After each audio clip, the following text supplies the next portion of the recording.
Bonjour à tous et bienvenue dans notre podcast, celui qui vous aide à apprendre le français de manière simple, naturelle et ludique. Je m'appelle Émilie, et aujourd'hui, Lucas et moi allons vous guider à travers un épisode super pratique, rempli des expressions utiles à utiliser au quotidien. Envie d'apprendre à dire bonjour poliment? Parlez de vous? Ou exprimer vos émotions en français? Parfait, vous êtes au bon endroit. Dans cet épisode, nous explorerons ensemble les expressions les plus courantes et essentielles de la langue française. Que vous soyez débutant ou que vous ayez déjà des bases, cet épisode vous aidera à parler, comprendre et surtout, à oser utiliser le français dans la vraie vie. Nous aborderons des situations de la vie réelle, comme saluer quelqu'un, se présenter, exprimer ses sentiments, ou même décrire une personne ou un objet. Et bien sûr, nous allons aussi nous amuser avec les expressions idiomatiques, vous savez, ces petites phrases étranges que on ne comprend pas toujours mais qui font tout le charme du français. Alors installez-vous confortablement, écoutez attentivement, et surtout, répétez avec nous. Parler, est essentiel. Et si vous voulez vraiment progresser, n'oubliez pas, écoutez, répétez et n'ayez pas peur de faire des erreurs. Bon, commençons tout de suite avec Lucas, qui va nous parler des salutations et de la politesse en français. C'est parti.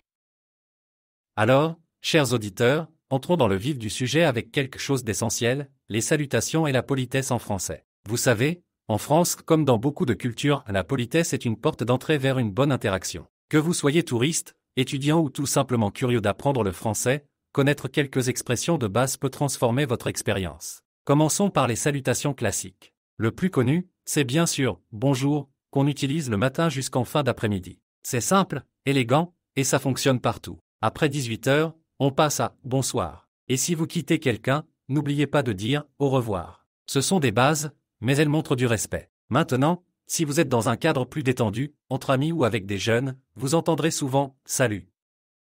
C'est l'équivalent de « i » en anglais. Très courant, mais à éviter dans les contextes formels. Par exemple, vous ne diriez pas « salut » à votre professeur ou à votre patron. Là, un bon « bonjour » reste la meilleure option. Parlons maintenant de la magie des mots polis. 3 mots peuvent littéralement vous ouvrir toutes les portes, s'il vous plaît, merci, et excusez-moi. S'il vous plaît est utilisé quand on demande quelque chose. Par exemple, un café, s'il vous plaît. Cela montre que vous êtes respectueux. Ensuite, merci.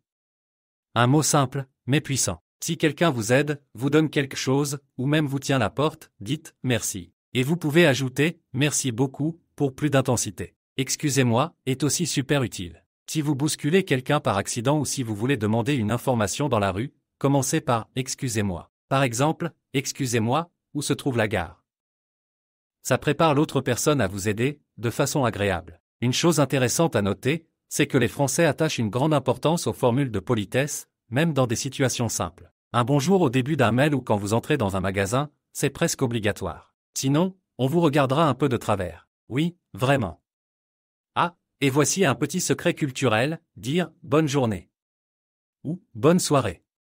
En partant, c'est toujours bien vu. Cela montre que vous êtes attentif, chaleureux, et c'est souvent ce qui laisse une bonne impression. Pour finir, je vous propose un mini-dialogue simple, « Bonjour, madame ». « Bonjour, monsieur. Un croissant, s'il vous plaît. » Voilà, merci beaucoup. Avec plaisir. Bonne journée. À vous aussi. Simple, non? Voilà. C'est ça la politesse à la française, des mots simples, mais un impact énorme. Alors, maintenant, on va passer à une partie super importante quand on apprend une langue, parler de soi. C'est souvent la première chose qu'on veut faire, non? Quand on rencontre quelqu'un pour la première fois, on a envie de se présenter, de dire qui on est, d'où on vient, ce qu'on aime. Et pour ça, il faut connaître quelques phrases de base, simples mais très utiles. On commence par la présentation classique. Tu peux dire « je m'appelle ». Par exemple, « je m'appelle Emma ». Ensuite, tu peux ajouter « j'ai 25 ans » ou « j'ai 30 ans » selon ton âge. En français, on utilise le verbe « avoir » pour parler de l'âge, et pas « être » comme en anglais. C'est une erreur que beaucoup font au début, donc attention. Puis, on peut dire « je viens de ». Par exemple, « je viens des États-Unis » ou « je viens du Brésil » ou encore « je viens de la Côte d'Ivoire ». C'est une façon très simple de dire d'où tu viens. Tu peux aussi dire « j'habite à ». J'habite à Paris, à Montréal ou à Dakar. C'est utile pour dire où tu vis actuellement. Et si tu veux dire ce que tu fais dans la vie, tu peux utiliser la phrase « je suis ». Par exemple, je suis étudiant, je suis ingénieur ou je suis professeur de français. C'est très pratique et facile à adapter à ta situation. Maintenant, si tu veux aller un peu plus loin, tu peux parler de ce que tu aimes. Tu peux dire « j'aime ». J'aime la musique, j'aime le sport, j'aime cuisiner, j'aime voyager. Et pour dire ce que tu n'aimes pas, tu peux simplement dire « je n'aime pas ». Je n'aime pas le café, je n'aime pas les films d'horreur. Un petit exemple de présentation simple que tu peux utiliser. Bonjour. Je m'appelle Léa, j'ai 28 ans. Je viens de Belgique et j'habite à Lyon. Je suis infirmière. J'aime lire, faire du yoga et cuisiner. Enchantée. Voilà, une présentation naturelle, claire et facile à mémoriser. Si tu veux t'entraîner, essaie de créer ta propre présentation maintenant. Tu peux même t'enregistrer, ça aide beaucoup pour progresser. Et n'oublie pas, faire des erreurs, c'est normal. Le plus important, c'est d'essayer, encore et encore. Allez, à toi de jouer. Prépare ta petite présentation, et qui sait? Peut-être qu'un jour tu la feras en France, en face d'un vrai Français ou d'une vraie Française. Courage, tu es sur la bonne voie. Tu sais, quand on apprend une nouvelle langue, on commence souvent par des phrases très simples. Bonjour, comment ça va, je m'appelle. Mais très vite, on a envie d'aller plus loin. On veut dire comment on se sent. Et c'est là que ça devient vraiment intéressant. Aujourd'hui, on va apprendre à exprimer ses émotions en français. Pourquoi? Parce que parler de ce qu'on ressent, c'est ce qui rend une conversation authentique. C'est ce qui permet de créer des liens avec les autres. Alors, commençons par les émotions positives. Quand tu es content, tu peux dire « je suis heureux » ou « heureuse » si tu es une femme. Un peu plus fort? Dis « je suis super content ». Ou encore « je suis trop heureux, c'est génial ». Tu veux féliciter quelqu'un? Essaie « je suis fier de toi ». C'est une belle façon de montrer ton soutien. Mais bien sûr, tout n'est pas toujours rose. Alors, comment dire qu'on ne va pas très bien? Si tu es triste, tu peux dire « je suis triste aujourd'hui » ou même « j'ai le cafard », une expression très française, un peu poétique, qui signifie qu'on a un petit coup de blues. Si tu es stressé, dis « je suis stressé » ou « je suis nerveux ». Tu veux dire que tu es en colère? Dis « je suis énervé » ou même « je suis furieux », mais attention à bien gérer ta voix pour ne pas faire peur à ton interlocuteur. Un point très important, en français, certaines émotions utilisent « je suis », d'autres « j'ai ». Par exemple, on dit « j'ai peur », pas « je suis peur ». Pareil pour « j'ai froid »,« j'ai chaud »,« j'ai faim »,« j'ai soif ». C'est un piège classique. On utilise « j'ai » parce qu'on parle d'un état physique, pas d'une qualité personnelle. Et pour rendre tes phrases plus naturelles, n'hésite pas à ajouter des petits mots comme « un peu »,« vraiment »,« tellement ». Par exemple, « je suis un peu fatigué aujourd'hui » ou « je suis vraiment content de te voir ». Tu entends la nuance?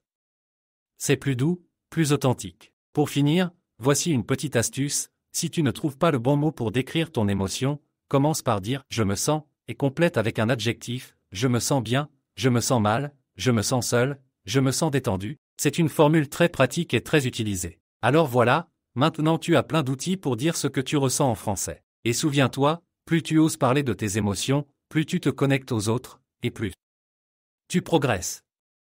On va continuer dans un instant avec Émilie, qui va nous aider à enrichir notre vocabulaire du quotidien. Maintenant, nous allons nous plonger dans le vocabulaire de tous les jours. C'est un des piliers de la langue française. Car soyons honnêtes, nous utilisons les mêmes types de phrases tous les jours pour parler de ce que nous faisons, de ce que nous voulons faire ou de ce que nous devons faire. Alors pourquoi ne pas maîtriser ces expressions simples mais percutantes? Préparez-vous à découvrir des phrases que vous pourrez utiliser dès aujourd'hui.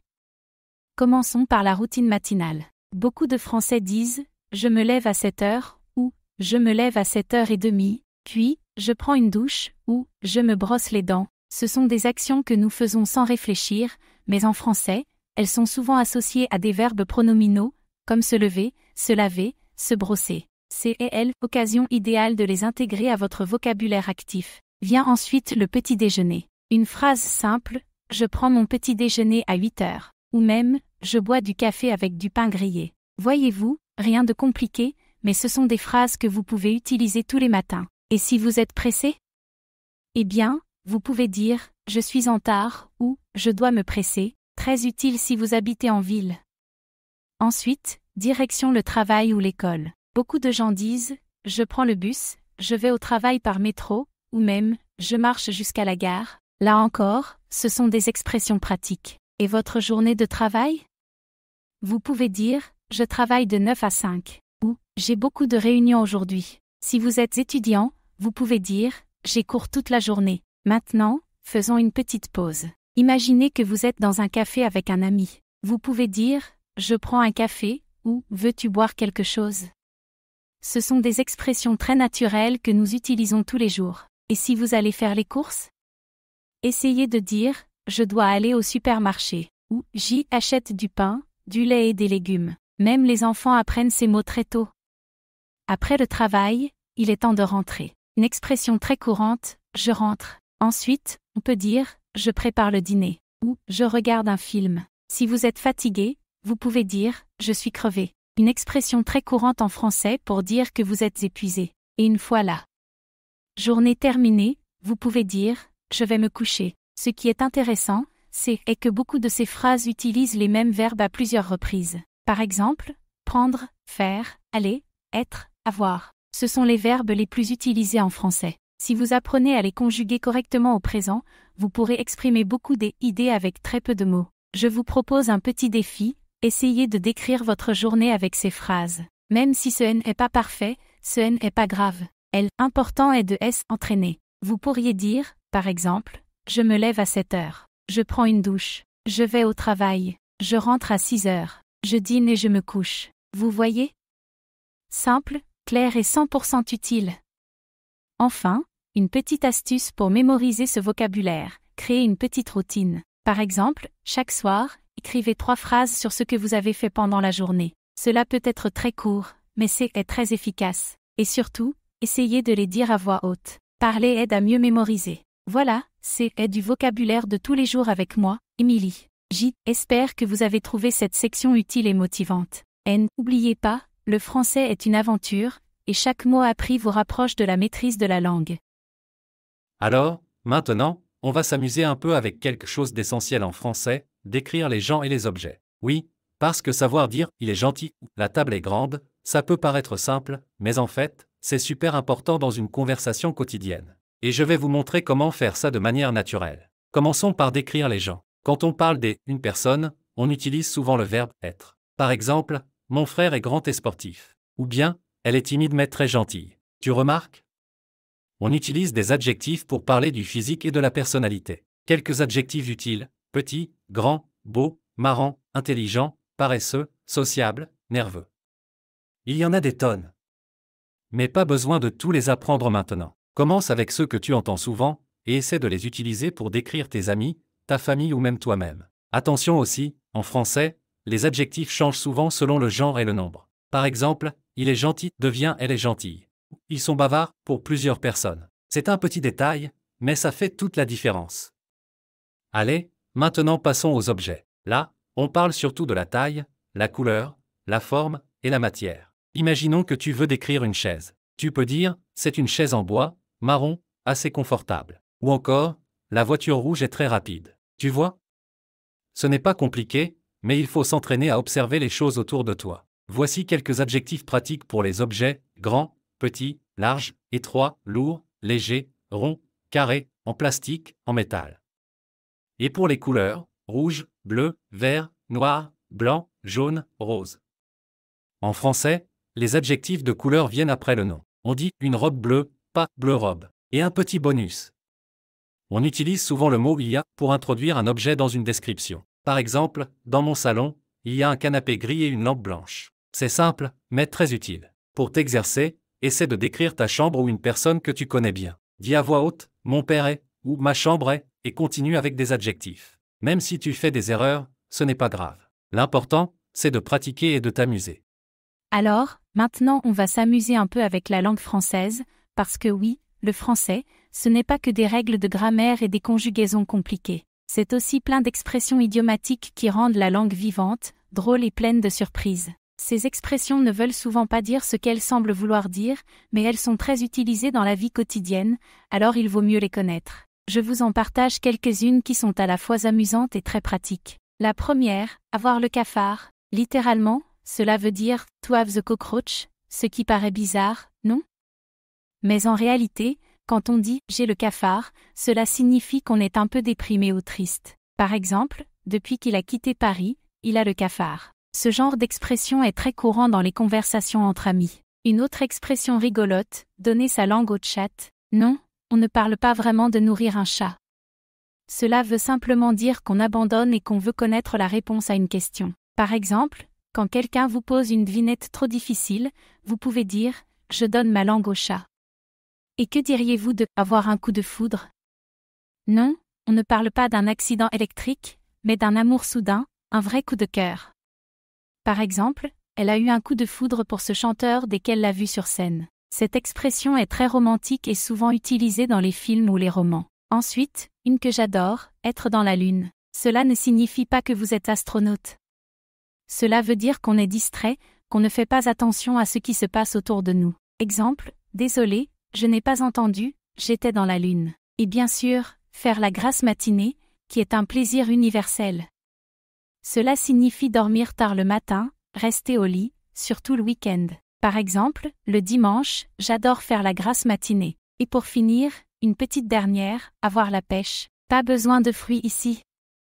Si quelqu'un dit « aujourd'hui, j'ai la pêche », cela signifie qu'il ou elle a plein d'énergie et se sent en forme. C'est une expression super positive, parfaite pour commencer la journée avec le sourire. Ce sont des phrases que vous pouvez entendre dans des séries, des conversations de tous les jours, ou même dans des chansons françaises. Alors, pourquoi ne pas essayer de les utiliser dans vos propres dialogues ?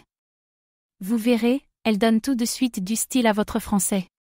Et si vous voulez vous amuser, essayez de deviner le sens d'autres expressions idiomatiques françaises avec vos amis, fou rire garanti. Ah, la famille et l'enfance, deux sujets qui réveillent souvent des souvenirs tendres et parfois drôles. Aujourd'hui, je vous invite à faire un petit voyage dans le passé. Quand on parle de sa famille en français, il y a des mots très simples mais essentiels à connaître. Par exemple, mon père, ma mère, mon frère, ma sœur, mes grands-parents. Ce sont les bases. On peut aussi dire mon oncle, ma tante, mon cousin, ma cousine. Ce vocabulaire vous permettra de parler de vos proches facilement. Et puis, il y a l'enfance. Ce moment magique où tout semble possible. En français, pour parler de notre enfance, on utilise souvent l'imparfait. Par exemple, quand j'étais petit, je jouais dans le jardin avec mon chien ou je passais mes vacances chez mes grands-parents. Essayez de penser à une phrase sur votre propre enfance en français. C'est un excellent exercice pour pratiquer à la fois le vocabulaire et la grammaire. Et vous, est-ce que vous vous souvenez de votre premier jouet ? Ou de votre dessin animé préféré ?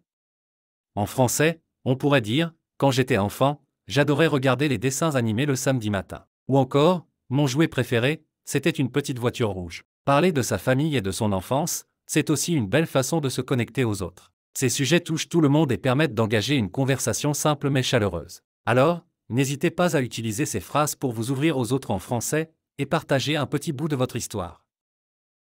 Et voilà, c'est déjà la fin de notre podcast d'aujourd'hui. Nous espérons que vous avez appris de nouvelles phrases utiles. Rappelez-vous, la pratique est essentielle, alors n'hésitez pas à utiliser ces expressions dans vos conversations. À force de pratiquer, vous allez vous sentir plus à l'aise en français. Exactement, Émilie. L'apprentissage d'une langue prend du temps, mais chaque effort vous rapproche de vos objectifs. Utilisez ces phrases au quotidien et amusez-vous avec la langue. Merci de nous avoir écoutés, et à très bientôt pour un nouvel épisode.